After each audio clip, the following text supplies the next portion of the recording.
అదే విధంగా 12 వీలర్ది కూడా మీరు చూడొచ్చు 25 టన్ మాత్రమే. This is RTA act rules ప్రకారం. ఇదిగోండి పేపర్ ర్యాలీ ఇంత పెద్ద పెద్దగా వస్తుంది. మామూలు మత్తులో రవాణా శాఖ అధికారులు. దీంట్లో news Telangana reporter Sampath, if I'm not wrong తన పేరు సంపత్, తను ఏప్రిల్ 18 రోజు ఆర్టికల్ రాసిండు. మళ్ళా న్యూస్ తెలంగాణలో మే 27 కూడా రాసిండు. తను రాస్తే ఇలా ప్రెస్ మిత్రులకి తనని మీరు అడగొచ్చు, ఫోన్ చేసి మేము మంత్రి అంచలము అని వాళ్ళ స్వయంగా తనను కూడా బెదిరించింది వాస్తవం. యూ కెన్ ఆస్క్, మీ కొలీగే కదా, మీరు అడగండి ఇది నిజమా కాదా అనేది కూడా మీరు అడగండి. This is the fact. దీంతో పాటు నేను మొన్న 6th రోజు లారీలని 13 లారీలను పట్టుకుంటే, ఇగోండి 13 లారీలను పట్టుకుంటే ఇట్లా రాత్రి హుజరాబాద్లో 13 లారీలను పట్టుకుంటే హుజరాబాద్ పట్టణంలో డిటిసి గారికి స్వయంగా ఒక శాసనసభ్యునిగా నేనే ఫోన్ చేసి ఇవి ఓవర్లోడ్ లారీస్ పోతా ఉన్నాయి, దయచేసి మీరు సీజ్ చేయాలని నేను కరీంనగర్ డిటిసి గారికి ఫోన్ చేసి చెప్తే రాత్రి 10 గంటలకి 2 లారీలు మాత్రమే సీజ్ చేసి 11 లారీలని ఇచ్చిపెట్టింది. ఆ రోజు ఏం చెప్పింది నాకు డిటిసి గారు, రాత్రి నాకు సెక్యూరిటీ లేదు, దయచేసి పోలీస్ వాళ్ళకి చెప్పమంటే డిటిసి గారిని లైన్లో పెట్టి హుజరాబాద్ పట్టణంలో ఉన్న సిఐ గారికి కాన్ఫరెన్స్ పెట్టి మీరు ఖచ్చితంగా డిటిసి గారికి సెక్యూరిటీ అందజేయాలి, ఖచ్చితంగా ఈ లారీలను సీజ్ చేయాలని నేను ఆ రోజు రిక్వెస్ట్ చేస్తే ఇమీడియట్ ట్రాన్స్పోర్ట్ మినిస్టర్ గారు డిటిసి గారికి ఫోన్ చేయగానే ఈ 11 బండ్ల నుంచి ఇట్లాంటి 11 బండ్లు ఇప్పుడు నంబరు చదువుతా, 11 బండ్ల నుంచి 2 బండ్లు సీజ్ చేస్తారు, తతిమ బండ్లన్నింటినీ కూడా ఇచ్చిపెడతారు. మీకు ఆ నంబర్లు కూడా చదువుతా. TS29TB3299 ఒక బండి, TS23T9990 బండి, TS29T7899 ఒక బండి, TS20U0459 ఒక బండి, TS36TA6099 ఇంకో బండి, TS36T1008 ఒక బండి, AP39VA5349 ఒక బండి, TG36T0819 ఒక బండి, TG23T0819 ఒక బండి, ఇంకొక 2 బండ్లు నంబర్లు మిస్ అయినాయి. ఎంత బాధ అనిపిస్తుందంటే ఇలా ఆర్టీఓ అధికారులందరికీ చెప్తా ఉన్నాను, మీరు తస్మాత్ జాగ్రత్తగా ఉండాలి. ఇలా ఈ ప్రభుత్వం ఉండొచ్చు, రేపు మళ్ళా ప్రభుత్వం మారొచ్చు, మీరు మాత్రం శాశ్వతంగా ఉండేటోళ్ళు, రేపు మీరు ఇబ్బందులు పడతారు. ఇలా నేను ఒకటే అడుగుతున్నా, ఇంత పెద్ద స్కామ్ గురించి నేను బయట పెట్టి చెప్తే ఒక శాసనసభ్యునిగా లైవ్గా లారీని పట్టుకొని వేబ్రిడ్జ్ లో చూపించిన తర్వాత కూడా ఇంకా అదే విధంగా ఓవర్లోడ్ లో బండ్లు కొట్టుకుంటా హుజరాబాద్ మీద నుంచి పోతే కౌశిక్ రెడ్డి గారు ఆపుతున్నారని ఒక ఉద్దేశంతో ఏం చేస్తారు, కరీంనగర్ మీద నుంచి కొత్తపల్లి నుంచి తీసుకొని హుస్నాబాద్ కొడుతున్నారు, హుస్నాబాద్ మీద నుంచి భీమదేవరపల్లి ఎలికతుర్తి టు వరంగల్ కొడుతున్నారు. రాత్రి 1 నుంచి తెల్లారు 5 వరకు రాత్రి మిడ్-నైట్ హుజరాబాద్ మీద నుంచి కొడుతున్నారు. మరి ఈ లారీలని ఎందుకు ఆపుతలేరు, ఈ లారీలని ఎందుకు సీజ్ చేస్తలేరు, దీని మతలబ్ ఏంటిది అని నేను అడుగుతా ఉన్నాను. నేను ఇంకోటి చెప్తా ఉన్నా, అధికారులందరూ కూడా చెప్తా ఉన్నాను, నేను స్వయంగా ట్రాన్స్పోర్ట్ సెక్రటరీ గారికి, కమిషనర్ గారికి, డిటిసికి, ఆర్టీఓకి స్వయంగా నేనే ఫోన్ చేసి చెప్పిన, మీ మంత్రి గారు చేస్తున్న స్కామ్ ఇది, ఎట్టు పరిస్థితిలో ఓవర్లోడ్ పోతున్నాయి, ఖచ్చితంగా మీరు ఆపాలి అని నేను చెప్తున్నా. చెప్తే సరే అని విన్నారు, మళ్ళా అదే విధంగా కొడతా ఉన్నారు. నేను అధికారులందరూ కూడా చెప్తా ఉన్నాను, మీరు మంత్రి గారి ప్రెషర్కి లొంగి పనిచేస్తే మీరు చేసే డ్యూటీ ఎన్టీపీసీ నుంచి తీసుకొని ఏ రూట్లో అయినా ఖమ్మం వరకు మా బీఆర్ఎస్ పార్టీ కార్యకర్తలు మీ డ్యూటీ చేస్తాం. ఎక్కడ పడితే అక్కడ లారీలను ఆపుతాం. బాజాప్తు ఈ స్కామ్ ని బయట పెడతాం. మళ్ళా మీరేదో ఉస్మానాబాద్ నుంచి తీసుకపోతే ఏం కాదని నువ్వు అనుకుంటున్నావు కావచ్చు.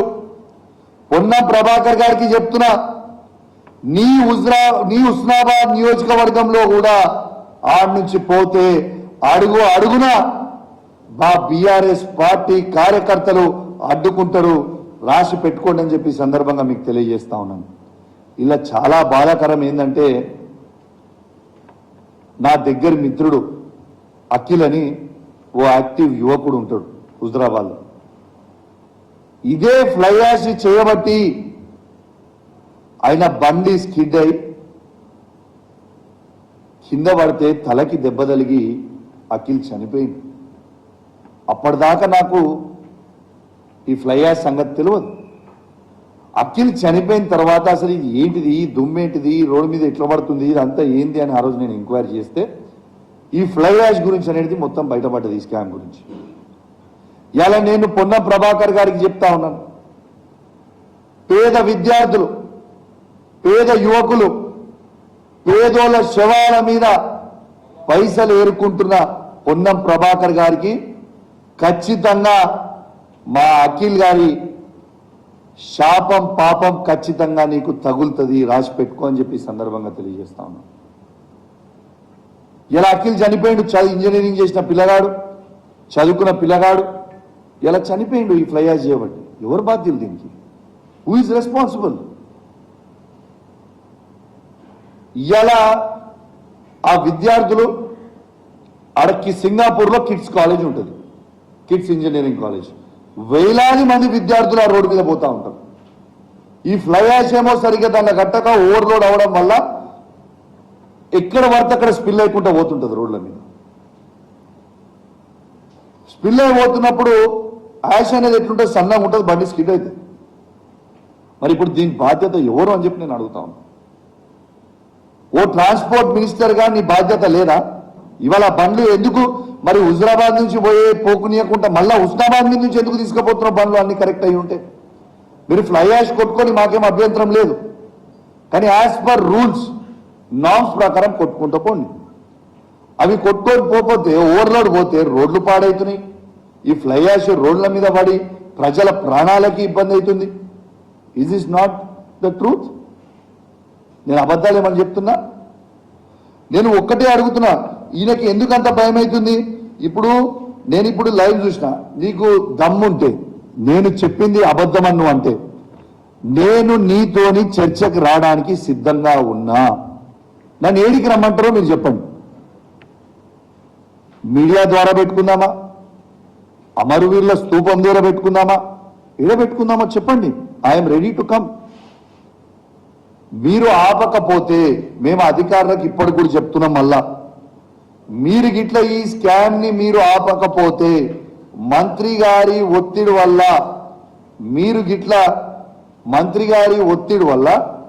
మీరు గిట్ల ఇవి ఆపకుండా అట్లనే పెడితే ఖచ్చితంగా నేను చెప్తా ఉన్నాను, రేపు మేము మా కేసీఆర్ గారి నాయకత్వంలో ఎమ్మెల్యేల బృందాన్ని వేసుకొని ఎన్టీపీసీ నుంచి ఈడి వరకు మొత్తం తిరిగి లైవ్ గా అందరం కూడా మళ్ళా చూపిస్తామని కూడా ఈ సందర్భంగా మీకు తెలియజేస్తా ఉన్నాను.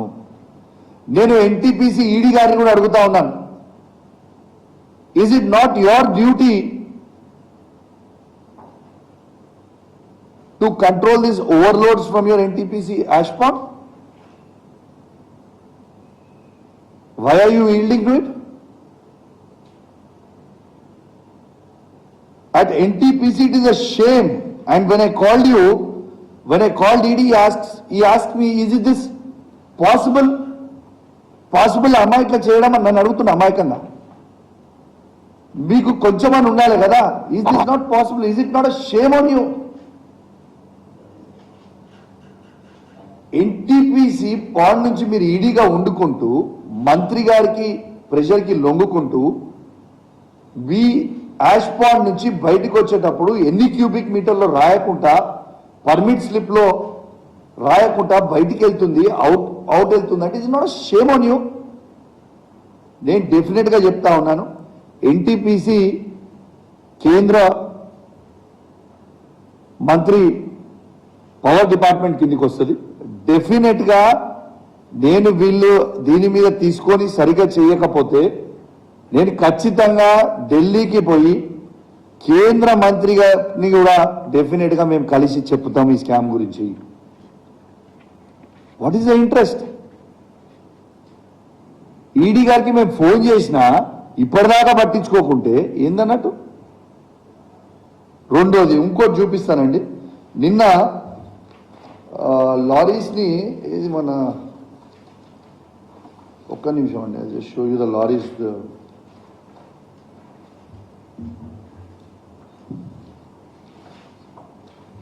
సరే మీకు నా ఫోన్లో చూపిస్తాను.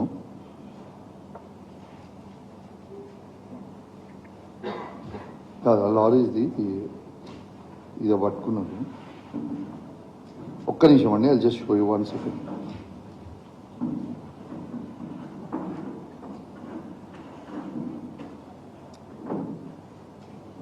ఈ లారీస్ నిన్న అధికారులు అధిక లోడ్తో వెళ్తున్న ఇసుక లారీలని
My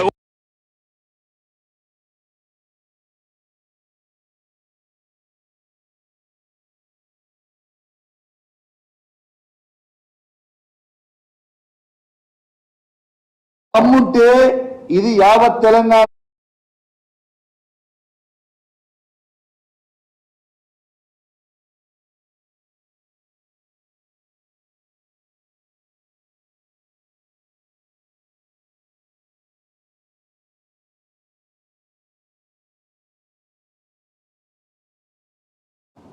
మీకు ఖచ్చితంగా మా అఖిల్ గారి పాపం ఖచ్చితంగా నీకు తగులుతుంది, రాసి పెట్టుకో అని చెప్పి సందర్భంగా తెలియజేస్తా ఉన్నా. అని తెలియజేస్తూ ఇప్పటికైనా కూడా అధికారులని నేను డిమాండ్ చేస్తా ఉన్నా, దయచేసి ఇవి వెంటనే ఆపండి. ఇది మీరు వెంటనే ఇంకొక 3-4 డేస్లో కూడా ఇట్లనే లారీలు నడిచినాయి అంటే మాత్రం it will be a serious issue. ఇంకా రేపు లా అండ్ ఆర్డర్ అదుపు తప్పితే దీనికి బాధ్యులు మేము కాదు, ప్రజలు గారు. దీనికి బాధ్యులు ట్రాన్స్పోర్ట్ మినిస్టర్ గారు, దీనికి బాధ్యులు డిటిసిలు, దీనికి బాధ్యులు ట్రాన్స్పోర్ట్ కమిషనర్ గారు, ప్రిన్సిపల్ సెక్రటరీ గారు, ఆర్టీఓలే అవుతారు. ఎందుకంటే ఓ 3-4 డేస్ తర్వాత మీరు ఇంకా దీన్ని సదురుకోకపోతే ఎక్కడికక్కడ మా బీఆర్ఎస్ పార్టీ కార్యకర్తలు అడ్డుకుంటారు. మీరు చేసే డ్యూటీ మా కార్యకర్తలు చేస్తారని చెప్పి కూడా ఈ సందర్భంగా అధికారులకు కూడా హెచ్చరిస్తూ ఖచ్చితంగా దీన్ని వెంటనే ఆపాలే. దీన్ని ఆపాలంటే నేను పనికి ఆపమంటలేను. As per norms, as per rules ప్రకారం పోవాలి తప్పితే మంత్రి గారికో జేబులు నింపడానికి కాదు. రోజుకి 300 లారీలు అంటే రోజుకి 50 లక్షల రూపాయలు సంపాదిస్తా ఉన్నాడు. ఇదానే వచ్చిన 6 నెలల్లో మీరు ఇదే ట్రాన్స్పోర్ట్ మినిస్టర్ గారి మీద ఎన్ని అలిగేషన్స్ అండి? 6 నెలలు కాలే. ఒకసారేమో అధికారులకు ఫోన్ చేసి బెదిరిస్తాడు. మీ అందరు లైవ్గా వీడియో విన్నారు. ఎంఆర్ఓ గారికి, ఆర్డీఓ గారికి ఫోన్ చేసి ఏం చెప్తారు? కౌశిక్ రెడ్డి గారు ఎమ్మెల్యే గారికి కళ్యాణ లక్ష్మి చెక్కులు మీరు పంచనిస్తే మంచిగా ఉండదు అని బెదిరిస్తాడు. నోటిద్దులా రెడ్ హ్యాండెడ్గా దొరికిపోయింది. దాంతోపాటు సైదాపూర్ మండలంలో ఒక గ్రామంలో ఒక పేద గౌడ బిడ్డ ఉంటాడు. ఆ గౌడ బిడ్డని ఫోన్ చేసి నోటికొచ్చినట్టు తిడతాడు. ఇలా మంత్రియా ఇంకేంటిది ఆయన? లేకుంటే స్టేజ్ మీద ఉంటాడు, కార్యకర్తల కడుపులో డిషూమ్ డిషూమ్ డిషూమ్ డిషూమ్ అని కుదురుతాడు. అరే వాట్ ఈస్ దిస్? ప్రెస్ మీడియాలో పోతాడు, ప్రెస్ మీడియాలో ఎవరైనా క్వశ్చన్ అడితే అంటాడు. అరే ఇదేంటి భయ్, వాట్ ఈస్ దిస్? అంటే ఇంత జోకర్ అయిపోయిండు. ఈ స్కామ్గ్రెస్ని నిజంగా కాంగ్రెస్ స్కామ్గ్రెస్గా మారిపోయింది. ప్రజలందరూ కూడా మిమ్మల్ని గమనిస్తూ ఉన్నారు. మీ అందరికి కూడా చెప్తా ఉన్నాం, ఖచ్చితంగా మీ అందరికీ కూడా ప్రజలు గమనిస్తూ ఉన్నారు. మీరు రాబోయే రోజుల్లో తీవ్రమైన పరిణామాలు కూడా ఎదుర్కోవాల్సి వస్తుంది. అధికారులకి ఫైనల్గా ఇంకొకటి చెప్తున్నా, అధికారులకి ఎగ్జాంపుల్ మీకు ఆంధ్రప్రదేశే 2019లో వైఎస్ఆర్ కాంగ్రెస్ పార్టీ గెలిచింది. ఆ రోజు తెలుగుదేశం పార్టీ మొత్తము 23 సీట్లకు పడిపోయి కిందికి పడిపోయింది.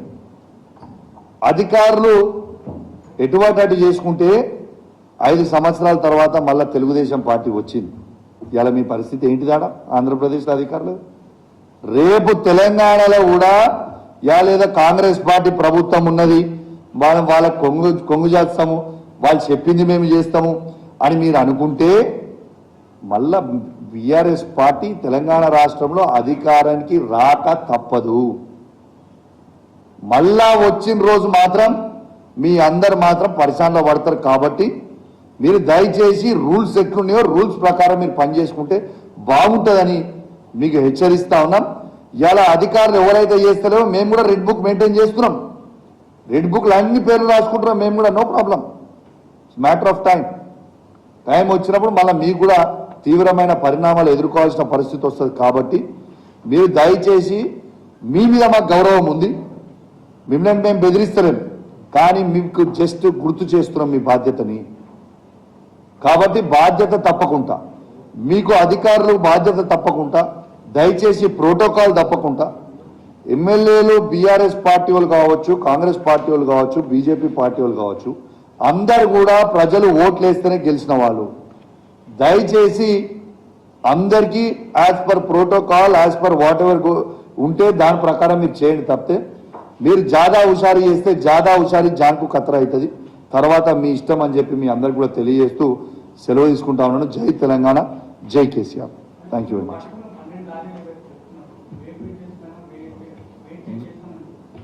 ఎస్, డబుల్ ఉంది బ్రదర్. ఇప్పుడు 30, ఇప్పుడు ఎగ్జాంపుల్ నీకు చెప్తామా, 2.5 టన్స్. ఇప్పుడు ఎగ్జాంపుల్ నీకు చెప్తున్నా. ఇప్పుడు ఒక లారీ TS 36 TA 4689 అని ఒక లారీ ఉంది. ఈ లారీ దీంట్లో వీళ్ళు యాక్చువల్లీ ఈ లారీ పోవాల్సింది 32 టన్స్ లేకుంటే 36 టన్స్ మ్యాక్స్. ఇగో వే బ్రిడ్జ్ దగ్గర చేసింది you can see it is 76.5 tons. అంటే లిటరలీ డబుల్ మీద, it's more than double, it's double అనుకోండి.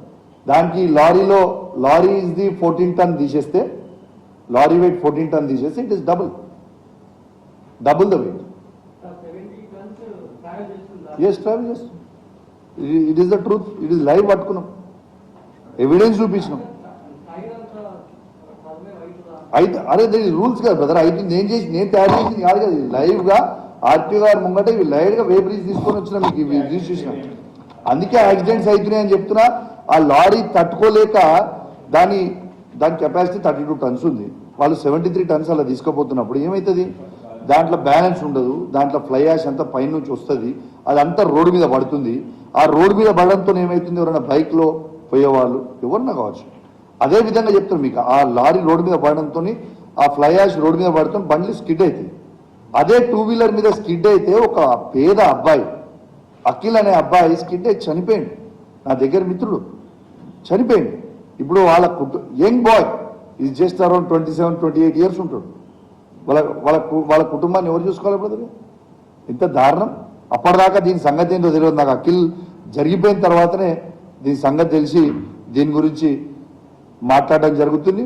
నేను దీని గురించి ఏదో డైరెక్ట్గా పెట్టి చెప్పట్లేదు. నేను 1.5 month నుంచి రెగ్యులర్గా అధికారులకు చెప్తా ఉన్నాను, ఇది చాలా డేంజరస్ స్కీమ్ అవుతుందండి, చెక్ చేసుకోండి అని చెప్తా ఉంటే చాలా లైట్గా తీసుకున్నారు. ప్రజలందరూ కూడా ఇబ్బంది పడుతుంటే యువకులు మొత్తం నా దగ్గరకు వచ్చి చెప్పిపోయిన తర్వాతనే దీన్ని చేయడం జరిగింది. హుజరాబాద్లో ఉన్న యూత్ అంతా నా దగ్గరకు వచ్చి అన్న ఇట్లా అవుతుంది, మాకు ఇబ్బంది అవుతుంది, మా వాళ్ళు చనిపోయినరు, మీరు ప్లీజ్ దీని మీద స్పందించండి, దీనిలో లక్షల కోట్ల రూపాయల స్కామ్ అవుతుందని వాళ్ళు చెప్తేనే కదా నేను స్పందించింది.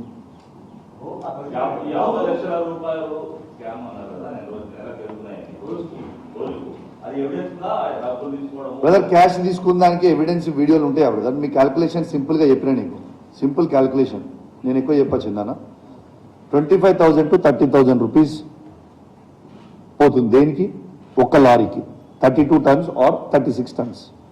దీనికి డబుల్ పోతుంది అనుకో, అదనపు 30,000 రూపీస్ మిగులుతున్నాయి కదా. ఆ 30,000 ఇంటూ 300 లారీస్ ఎవ్రీడే పోయేది 90 lakhs అవుతున్నాయి. 50 కాదు 90 lakhs.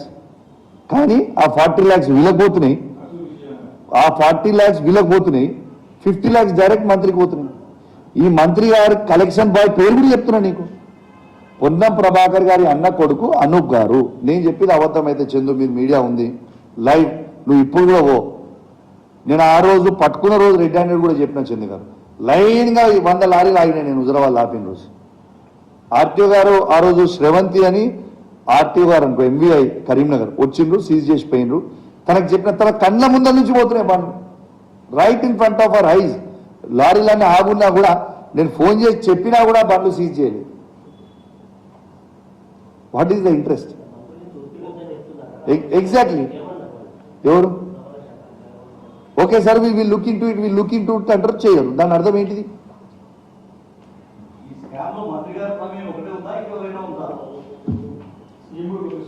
ఇవాళ సీఎం నాయకత్వంలో రేవంత్ రెడ్డి గారు ప్రభాకర్ గారు పోతుందన్నట్టే కదా. What else? దీంట్లో అనేది ఏముంటుంది సార్? డెఫినెట్ కదా, ముఖ్యమంత్రి ఈజ్ ద బాస్, సీఎం గారి నాయకత్వంలో ఇద్దరు పంచుకుంటున్నారేమో ఇద్దరు, అందుకే ఎవరు దాంట్లో స్పందిస్తలేరు. లేకుంటే మంత్రిది ఇంత పెద్ద స్కామ్గా నేను చెప్పినా మొత్తం దేశమంతా చూసిన తర్వాత ఇప్పుడు ఏమైపోయింది, ఇది ఆర్పీ ట్యాక్స్ అయిపోయింది అంతే, రేవంత్ పొన్నం ట్యాక్స్. ఏది ఇప్పుడు ఎట్లయిపోయిందంటే this is become RP tax.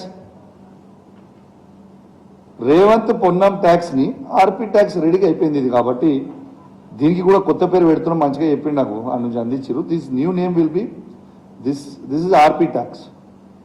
Thank you